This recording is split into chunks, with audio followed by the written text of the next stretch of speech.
Hamas की जानिब से इसराइल पर किए जाने वाला 7 अक्टूबर का हमला इसराइल की तारीख में इस रियासत पर आज तक किए जाने वाला सबसे खूनज़ीर हमला था, जिसमें तकरीबन 1200 अफराद हलाक हो गए थे और वापस जाते हुए हमास के जंगजू इसराइली फौजियों समेत तकरीबन 240 अफराद को जगह माल बनाकर अपने साथ गजा भी ले गए थे।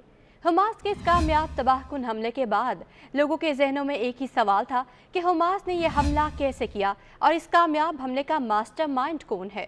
इस वीडियो में हम आपको हमास के इस मास्टरमाइंड के बारे में बताएंगे, जिनकी जहानत और कोशिशों से इसराइल पर 7 अक्टूबर को कामयाब हमला किया गया।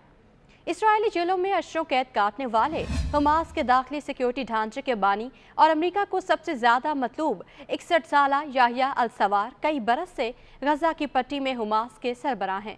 याहिया अल-सवार पर इल्ज़ाम है कि इसराइल पर 7 अक्टूबर को हमास के कामयाब हमले की मनसूबाबंदी याहिया अल-सवार नहीं की थी।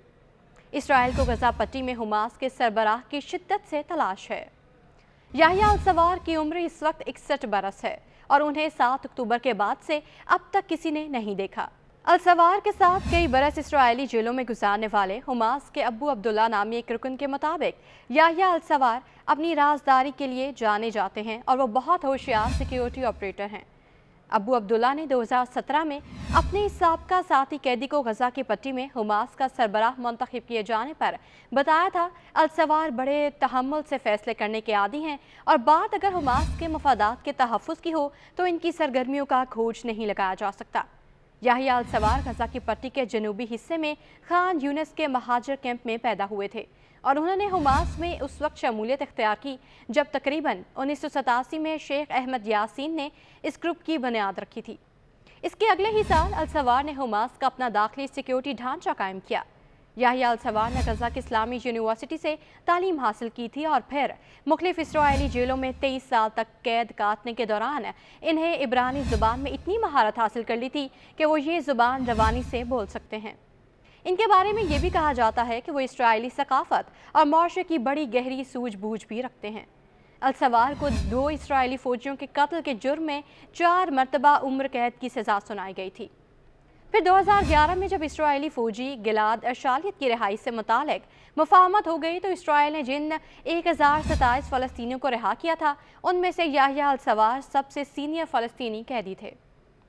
इसराइली जेल से रिहाई के बाद याहिया अल-सवार न सिर्फ अजीजुद्दीन अल-कस्साम ब्रिगेड्स के सीनियर कमांडर बन गए, बल्कि उन्होंने हमास के इस अस्करी बाजू की क़यादत के साथ साथ गजा पट्टी में ग्रुप की मजमूई क़यादत भी संभाल ली थी। याहिया अल-सवार का ख्वाब ये था कि गजा की पट्टी और सदर महमूद अब्बास की फतह पार्टी के कंट्रोल वाले मगरबी किनारे के मकबूजा इलाके पर मुश्तमिल फ़लस्तीनियों की अपनी एक आज़ाद रियासत कायम होनी चाहिए, जिसमें मशरक़ी यरूशलेम का वो मकबूजा हिस्सा भी शामिल हो जिसे इसराइल यकतरफा तौर पर अपने रियासती इलाके में शामिल कर चुका है।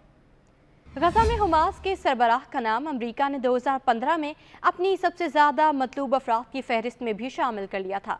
इस फहरिस्त में हमास की अजीजुद्दीन अल-कस्साम ब्रिगेड्स के मौजूदा कमांडर मोहम्मद सैफ का नाम भी शामिल है, जिन्हें 7 अक्टूबर को इसराइल पर हमले का दूसरा मास्टरमाइंड करार दिया जाता है। गजा पट्टी से बाहर सिक्योरिटी ज़राए के मुताबिक याहिया अल-सवार और मोहम्मद सैफ इस वक्त बज़ाहिर गजा पट्टी के इलाके में मौजूद सुरंगों के तवील ज़ेर ज़मीन नेटवर्क में पनाह लिए हुए हैं। इसराइली वज़ीर दिफा योंगलेट ने नवंबर के शुरू में कहा था, इसराइल अल-सवार को तलाश और ख़त्म करने का तहैया किए हुए है। उन्होंने गजा के अवाम से कहा था वो अल-सवार को इसराइल के हवाले कर दें। साथ ही इसराइली वज़ीर दिफा ने यह भी कहा था, अगर गजा के अवाम हमसे पहले याहिया अल-सवार तक पहुँच गए तो ये जंग मुख्तसर हो जाएगी।